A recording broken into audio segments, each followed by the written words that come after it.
1, subtema 1, pembelajaran 1, indahnya kebersamaan.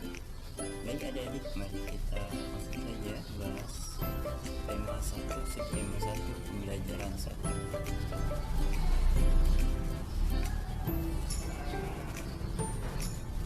Mari kita baca teks berikut dengan seksama. Pawai budaya. Pawai budaya sangat menarik bagi warga kampung Babakan. Pawai ini selalu menampilkan keragaman budaya Indonesia.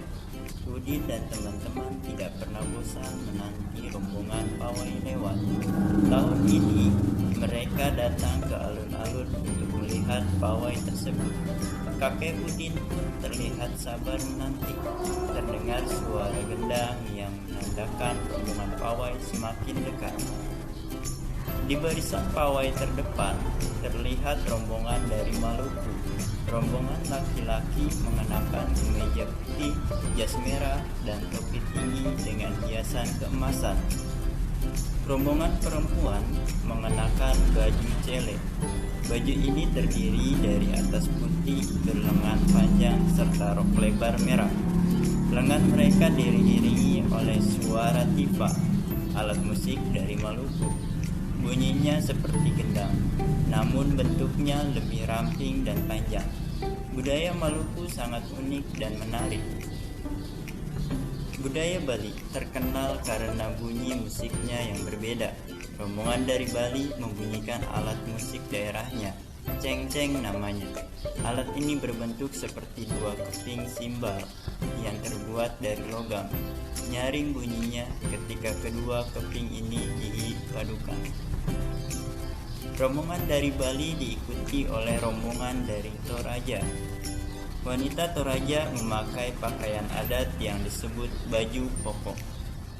Rombongan laki-laki menggunakan pakaian adat yang disebut sepa talung buku. Rombongan Toraja membunyikan alat musik khas mereka, Pak Kompang namanya. Alat musik ini berupa suling bambu besar yang bentuknya seperti angklung. Unik bentuknya, unik pula bunyinya. Budaya Toraja sangat menarik untuk dipelajari. Udin dan teman-teman senang melihat pawai budaya.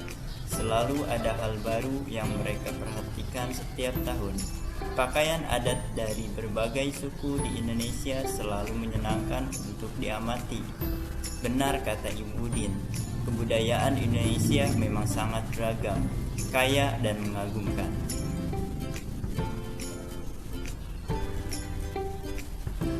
Tahukah adik-adik, setiap bacaan biasanya terdiri atas beberapa paragraf. Setiap paragraf memiliki gagasan pokok yang didukung oleh gagasan pendukung. Gagasan pokok adalah ide utama yang dibahas dalam suatu bacaan.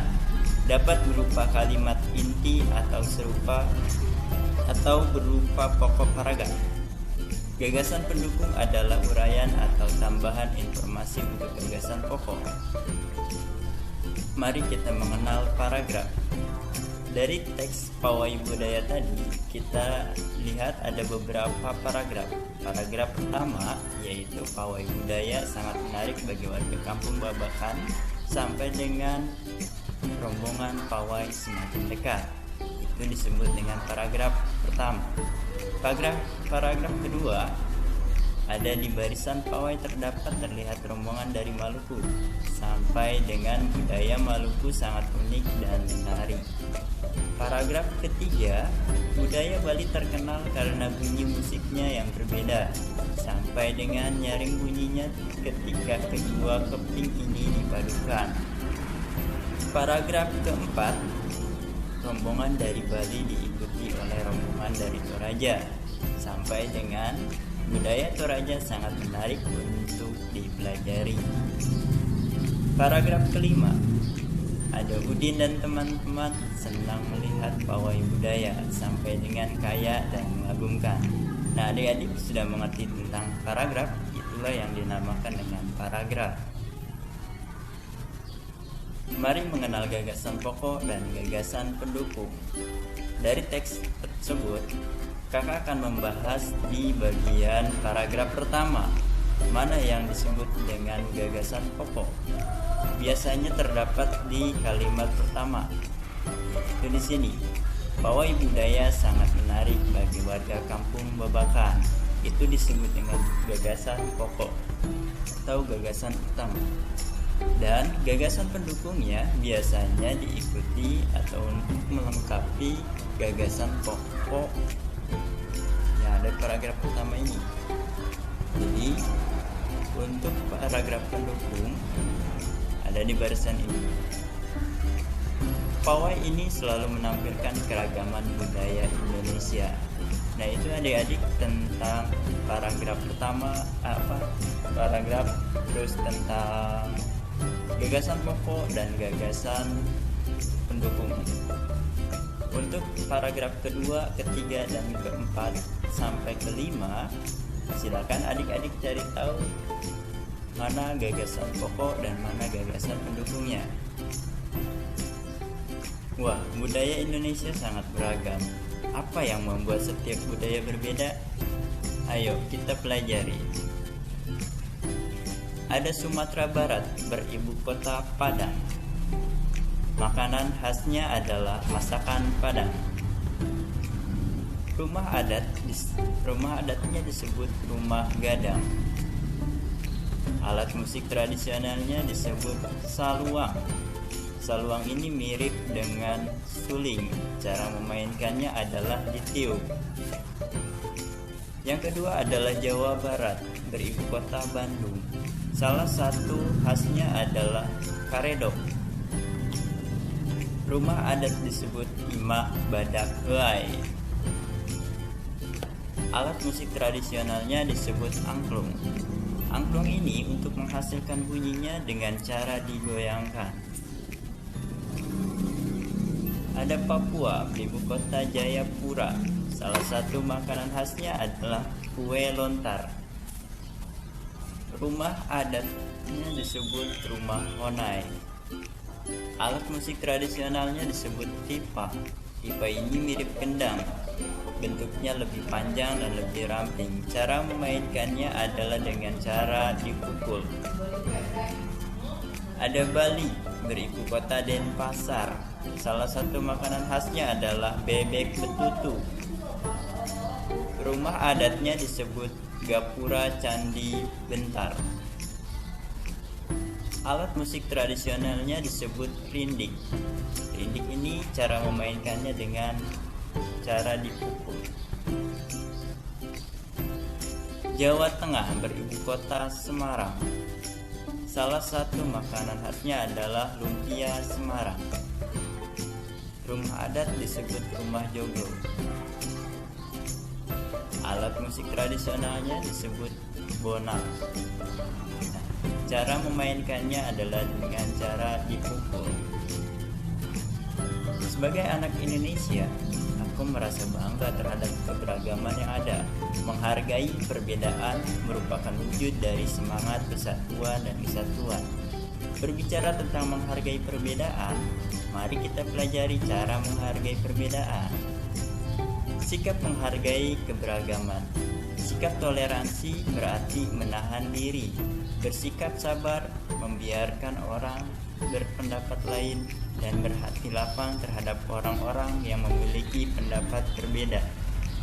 Mempelajari dan menikmati kebudayaan daerah lain, menjadikan keberagaman sebagai kekayaan, bukan kekurangan. Belajar dan bermain bersama teman yang beda suku bangsa. Mengadakan pentas seni untuk menunjukkan seni budaya.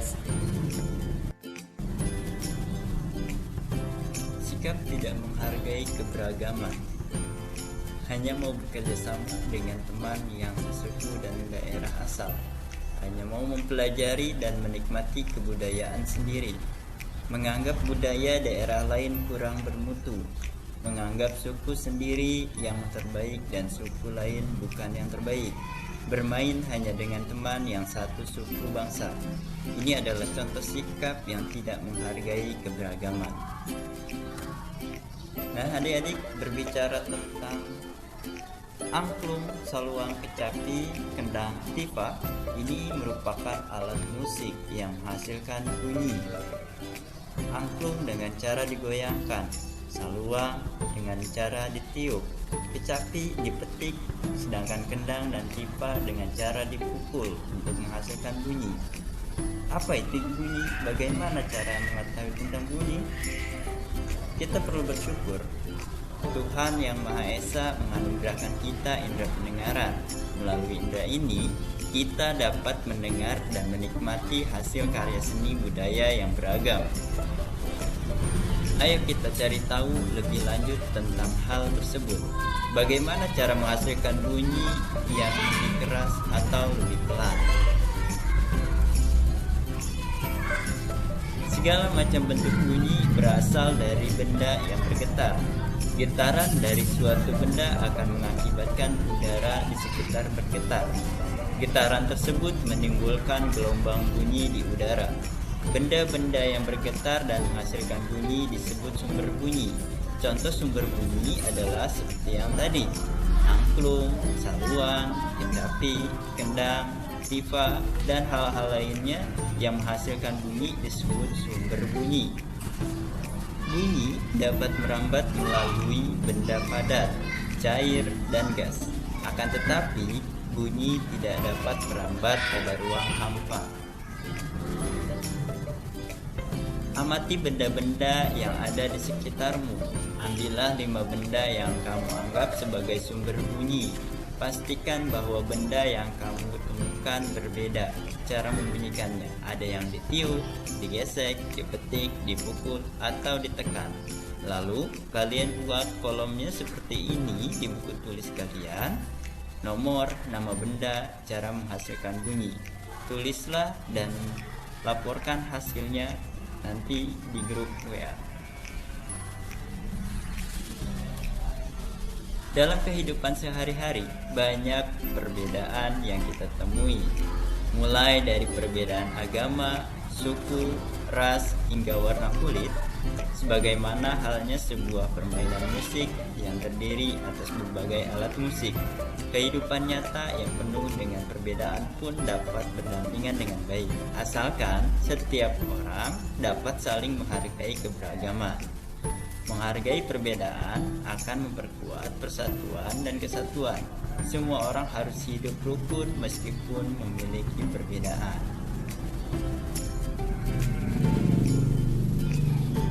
Indonesia memiliki banyak pulau.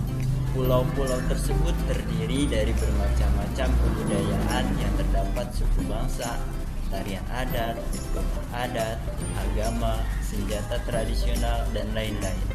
Keberagaman tersebut menjadi ciri khas suatu daerah di Indonesia. Walaupun Indonesia memiliki berbagai macam perbedaan, namun tetap dalam satu wadah Negara Kesatuan Republik Indonesia (NKRI). Keberagaman tersebut merupakan kekayaan yang tak ternilai harganya. Oleh karena itu, keragaman budaya harus dilestarikan dan dijaga. Bentuk-bentuk keragaman di Indonesia: pertama, ada keragaman suku bangsa. Kedua, keragaman bahasa. Tiga, keragaman rumah adat. Keempat, keragaman tarian. Kelima, keragaman pakaian tradisional. Keenam, keragaman senjata tradisional. Dan ketujuh, keragaman alat musik tradisional. Itulah bentuk-bentuk keragaman di Indonesia. Ayo kita renungkan, apa yang kalian pelajari dari kegiatan hari ini? Apa yang akan kamu lakukan untuk menghargai perbedaan di sekitarmu? Bekerja samalah dengan orang tua kalian. Mintalah orang tuamu untuk menceritakan pengalamannya menghargai perbedaan di lingkungan sekitar rumah. Tulislah hasilnya dan kirimkan hasilnya ke gurumu. Baik adik-adik, itulah video yang pembahasan tentang tema 1, subtema 1, pembelajaran 1. Dari kakak, sekian, terima kasih. Assalamualaikum warahmatullahi wabarakatuh.